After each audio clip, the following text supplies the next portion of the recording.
Although human nature may be to always look back on the past with a fondness for simpler and safer times, the reality is that murder is as old as the human race itself.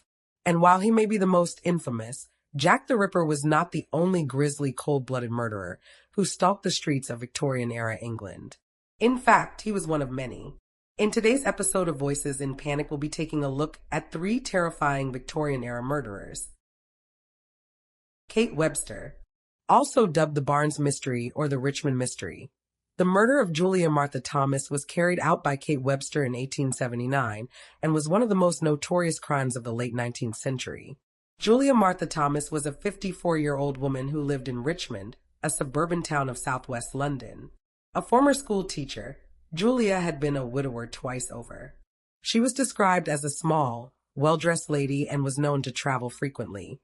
While neighbors saw her as an eccentric woman, she was not particularly wealthy, but she dressed up and wore shimmering jewelry that made it look like she was. Since her second husband died in 1873, Julia had lived alone at 2 Mayfield cottages on Park Road, Richmond. It was not a heavily populated area, which perhaps explains why neighbors were slow to catch on to Julia's death in March of 1879. Despite her charming, put-together appearance, Julia was well known for being a harsh employer with irregular habits. As a result, she struggled to find servants who were willing to stick out whatever she threw at them, with most lasting just weeks at a time. On January 29, 1879, Julia took on a 30-year-old Irish woman named Kate Webster. Born Kate Lawler in 1849, the details of Kate's early life and upbringing are unclear. In December of 1864, aged 15, Kate was imprisoned for larceny in Wexford before coming to England 3 years later in 1867. However, England did not seem to suit Kate any better, as she frequently ran into trouble with the law. In 1868, she was sentenced to 4 years of penal servitude for committing larceny in Liverpool. She was finally released in January of 1872, and by 1873, she had moved to Rose Gardens in Hammersmith, West London. Kate claimed to have been once married to a sea captain by whom she had 4 children. According to her, all 5 of them died within a short time of one another. Looking through all the sources that are available, I can't confirm if this is true or not. But what we do know is that on April 18, 1874, she gave birth to a son named John W. Webster. The true identity of John's father is unknown, and she named various fathers at different times. Some reports have claimed that Kate participated in sex work on the side, and this is how she came to be a mother. After having her son, Kate began to move around West London, frequently using different aliases. In May of 1875, she was convicted of 36 charges of larceny and spent 18 months in Wandsworth Prison. She was soon arrested again and sentenced to a further year in February of 1877. During this time, her son John was cared for by Sarah Creese, a woman who worked as a cleaner for Miss Loder in Richmond. In January of 1879, Sarah fell ill, so she asked Kate to take her place at work. Miss Loder was familiar with Julia Thomas, and so recommended Kate to her, as Julia required a new servant. Julia hired the Irish woman on the spot, having no questions about her past or character. Initially, it seems the pair got on well, but it didn't take long for the relationship between Julia and Kate to deteriorate. Kate's quality of work was constantly criticized and complained about by her employer. And as Kate's resentment grew, Julia found herself becoming increasingly concerned about her safety when the two were alone together. She often attempted to persuade her friends to stay with her while Kate worked. Between this and the fact that Kate frequented the nearby pub, something which irritated the 54-year-old, the relationship completely fell apart. Eventually, the two arranged that Kate would leave Julia's employment on February 28th. Julia had even noted this down in her final diary entry, where she scrawled, "Gave Catherine warning to leave." However, this didn't go as planned. Kate convinced Julia to keep her on for a further 3 days until Sunday, March 2nd. That day, Kate was expected to return and help Julia prepare for the evening service at church. But Kate returned late, having visited the local pub again. The two women argued, and Julia arrived at the service very agitated. She told of how her servant had made her late and that Kate had, quote, flown into a terrible passion after being told off. The older woman arrived home again at around 9 p.m. and confronted Kate once more. According to Kate's later confession, during this argument, she threw Julia from the top of the stairs. And to prevent her from screaming, which may end up leading to Kate's arrest, she decided to strangle the 54-year-old to death. While the neighbors heard a thump around this time, they thought nothing of it. Things took a chilling turn after this, however, as Kate decided that she needed to dismember the body so that she could conceal it. She utilized a razor, carving knife, and meat saw in order to take the body into pieces before boiling the body parts and burning the bones in the hearth. Over the next few days, Kate dedicated her time to cleaning the house and Julia's clothing. She otherwise went about her day as if nothing had happened. It seemed that the young woman showed no remorse for what she had done as she began to parcel up the remains of Julia. Kate put the remains into 2 boxes, but Julia's head and feet wouldn't fit. She left the feet in a rubbish heap near Twickenham, and she buried the head beneath the stables of the local pub nearby. On March 4th, she deposited the 2 boxes into the River Thames. One of these boxes has never been recovered, while the other washed up and was found by a coal porter who alerted authorities when he opened it and found body parts wrapped in brown paper inside. It wasn't long before the feet that had been dumped in the rubbish tip were located too, although there was nothing that could identify who the body parts belonged to. A doctor who examined the remains claimed they belonged to a young person with dark hair. What corpse could be found was laid to rest in Barnes Cemetery on March 19th. The local media speculated that the body had been used for dissection and anatomical study. Meanwhile, Kate remained in Julia's house. She wore Julia's clothing and dealt with the tradesmen under her new identity. She made a deal with a man named John Church to sell Julia's furniture. Little did Kate know that this would be the thing to blow her cover. When a removal horse and cart arrived on March 18th, neighbors grew suspicious, having not seen Julia in 2 weeks. The landlady of the home and one of Julia's neighbors, Miss Ives, asked the delivery men who had ordered the removal. One of them pointed to Kate and said, "Mrs. Thomas." Realizing she'd been caught, Kate took off. She fled first to Liverpool and then to her family home in Ireland. The authorities were called and they began to search the home where they found blood stains, burned finger bones, and fatty deposits. A letter left behind by Kate had her address in Ireland written on it. It didn't take long before a wanted notice went out for Kate Webster, describing her and her son. Detectives soon found out she'd fled to Ireland with her son, John, and the head constable of the Royal. Irish constabulary realized that the girl from the wanted poster was the same girl he had arrested for larceny 14 years ago. Kate was eventually arrested on March 29th. Upon hearing of her crime, her uncle refused to give her son shelter. And so the authorities sent him to the local workhouse until a place could be found for him in an industrial school. The case of Julia Thomas blew up. The media was in a frenzy as the story unraveled before them and people traveled to Richmond to see the cottage where it all happened. Prior to her trial, Kate had attempted to implicate John Church, the man who was going to buy Julia's belongings, and also her old neighbor, a man named Porter. Both of the men had solid alibis, however, which cleared them of any involvement. During the trial, which occurred at the Old Bailey on July 2nd, a bonnet maker came forward and said that the week before the murder occurred, Kate had told her that she had plans to go to Birmingham to sell goods, jewelry, and a house that her aunt had left her. This left the impression that the murder of Julia Thomas was premeditated and not accidental, as Kate later claimed. Kate entered a plea of not guilty, and her defense emphasized that the evidence against her was circumstantial and that she was a devoted mother who was incapable of murdering anyone.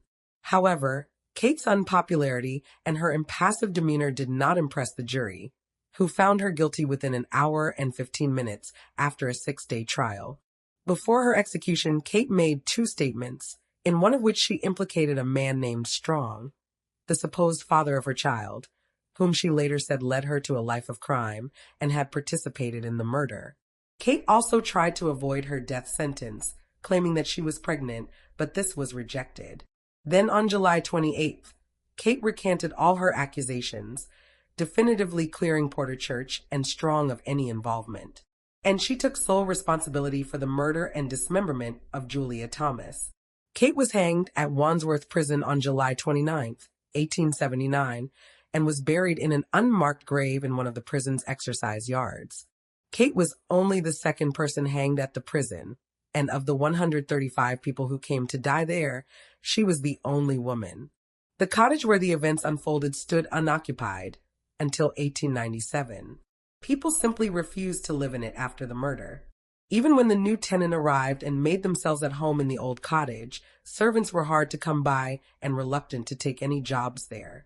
Interestingly, in a grisly sort of way, items that once belonged to Julia were auctioned off, including the knife which had dismembered her and the copper that had boiled the body. Some people took small stones and twigs from the garden as morbid souvenirs. In October of 2010, Julia's skull was found by workmen who had been carrying out building work for Sir David Attenborough. It had been buried underneath the pub's foundation since Kate Webster had stashed it there in the 1870s.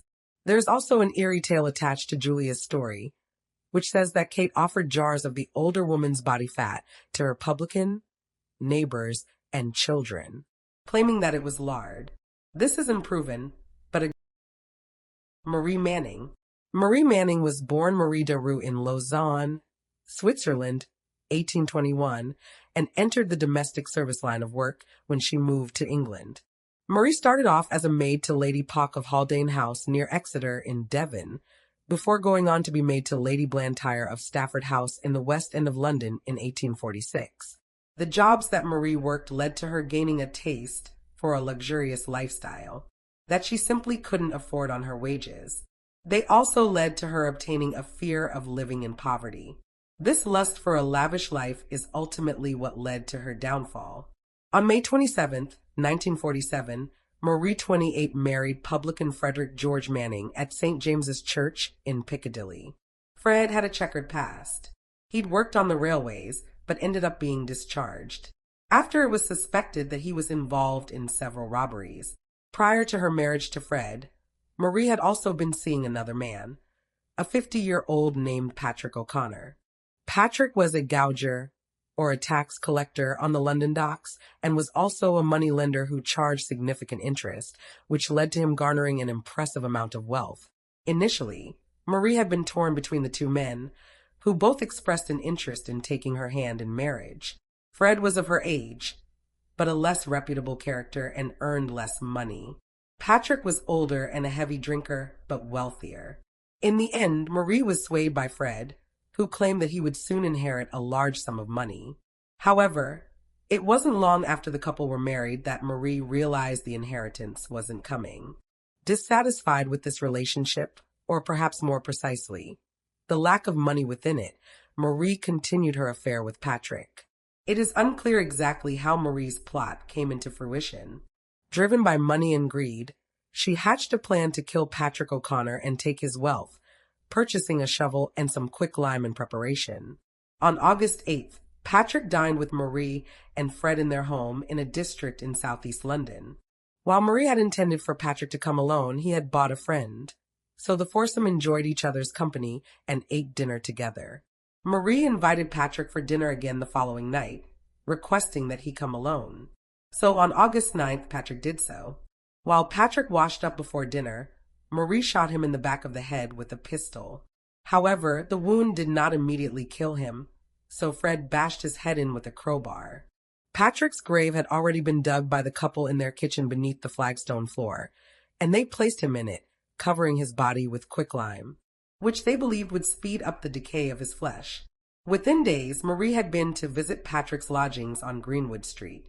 She conned her way past the landlady who let her into the home, and she stole his railway shares, gold jewelry, and cash before leaving. Worried she might have missed valuable objects or money, she returned the following day, but found nothing new. 2 days later, 2 of Patrick's friends came around looking for him, knowing he had dinner with the couple on the night of the 9th. Marie and Fred suspected that 2 men were police, and so they decided to leave London immediately. Marie, however, had intended on double-crossing her husband the entire time. She sent him off to sell furniture for money, and while he was gone, she packed up all the valuables she could and left without him. By the time that the pair fled separately from London, Patrick had been reported missing, and the police expressed their suspicions about Marie and her husband. Upon investigating the couple's home a week after the murder, they found a damp cornerstone on their floor, which led to the body's discovery on August 17th. Marie Manning was tracked down in Edinburgh, where Scottish police had already arrested her for trying to sell Patrick's railway stock, which was known to be stolen. Fred Manning was arrested a week later on Jersey, a British Crown dependency off the coast of France. He'd been seen by a man who knew him in London and who had read about the murders. In custody, Fred told police that Marie had shot Patrick, but that he had been the one to use the crowbar on him, saying, "I never liked him, so I battered his head with a ripping chisel." It's unclear what exactly Fred's motive was for participating in the murder. Was he driven by money like his wife? Or did he want to kill the man who he considered his rival? Or maybe he just wanted to protect himself and his wife from facing jail. The couple were tried at the Old Bailey on October 25th and 26th, 1849. Interestingly, according to reports, it was argued that the jury had to include people of French and Swiss ancestry in fairness to Marie. During the trial, both Marie's and Fred's lawyers tried to pin the blame on the other party. The jury took 45 minutes to find the pair guilty, which led to Marie losing her cool, ranting, raving, and swearing at the jury and the court officials, labeling the British as deceitful and untrustworthy. They were sentenced to death for their crime. Marie was guarded around the clock while in custody awaiting her death. She was considered a suicide risk, and 2 years prior, another woman had hung herself in the jail cell. So authorities took precaution to protect Marie's life until she could be executed properly. 3 other women slept in Marie's jail cell with her. Eventually, when her nails were long enough, Marie attempted to strangle herself and puncture her own windpipe, but the 3 women worked together to stop her. Failing to take her own life, she wrote to Queen Victoria, whom she had met through her employer, Lady Blantyre. However, Queen Victoria thought her sentencing was just and so denied her request for a reprieve. Growing increasingly desperate, Marie then attempted to make amends with her husband and asked him to take full responsibility for the murder. Fred refused. Marie and Fred Manning were hanged on November 13th, 1849. This was the first time a married couple had been executed together in England since 1700. Marie wore a black satin dress to her execution, resulting in the suggestion that as a result of her wearing it, the material went out of fashion for some time after.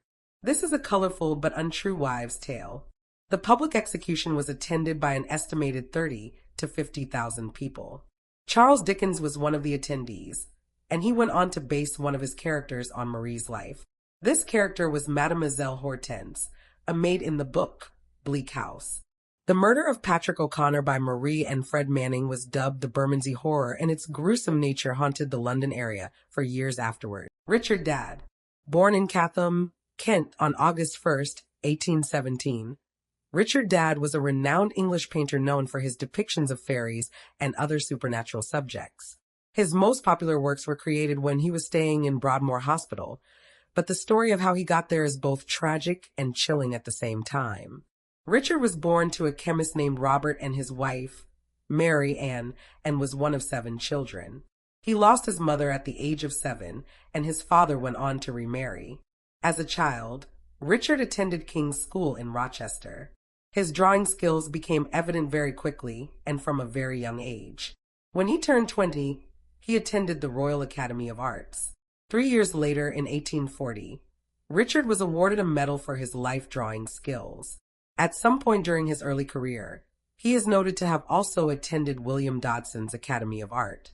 Then, along with other significant artists of the time, like Augustus Egg and William Powell Frith, Richard founded what was known as the CLEK, a group of young and ambitious English artists who favored genre painting instead of academic high art. They shared the belief that art should be judged by the public and not by its conformity to academic ideals. Of all these skilled artists who were a part of the group, Richard was heavily considered the leading talent. In July of 1842, Sir Thomas Phillips, a Welsh lawyer and politician, chose Richard to accompany him as a draftsman on an expedition through Europe and the Middle East, with the pair traveling to Greece, Turkey, Syria, and Egypt. In November of that same year, they spent 2 weeks in South Syria. passing from Jerusalem to Jordan and returning across the Engadi wilderness. Then, at the end of December, while traveling up the Nile by boat, Richard underwent a drastic personality change, becoming delusional and increasingly violent. He claimed that he was being watched by someone who was attempting to cause him harm. And as the pair made their way up the Nile, they discussed religion and the Egyptian gods. By the time they arrived in Paris, their last stop, Richard ended up returning home alone. In gallery paintings, he saw demonic horns and occult messages. His strange, perplexing behavior had most of those around him believing he was suffering sunstroke or some sort of mental breakdown. When Richard returned home in the spring of 1843, he was diagnosed with having an unsound mind. His family took him in to recuperate in the rural village of Cobham, Kent. On August 28th that year, Richard and his father had drinks together, then decided to go for a walk around 9 p.m. While out walking through the park, Richard, 26 at the time, punched his father before cutting his throat with a razor and stabbing him with a 5-inch sailor's knife. Reportedly afterwards, he told authorities that Osiris, the Egyptian god, had told him to carry out this attack. Upon killing his father, Richard fled to France. En route to Paris, he attempted to kill another passenger with a razor, inflicting several wounds on the innocent man before police overpowered and arrested him.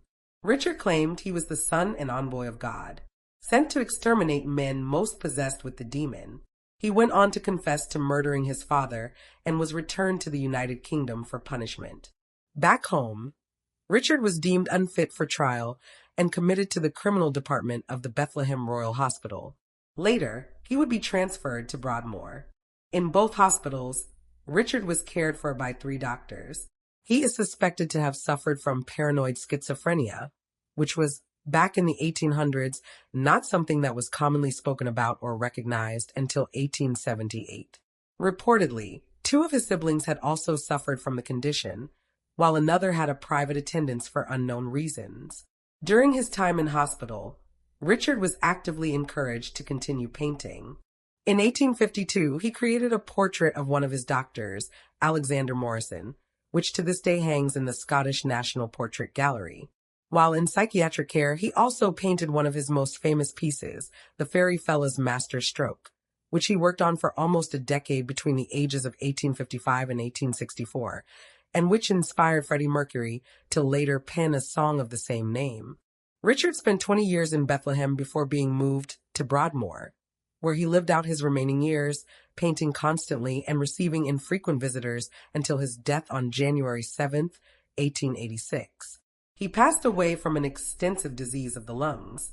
However, the murder and the assault he committed prior to his stays in psychiatric care were not forgotten about while he was in hospital.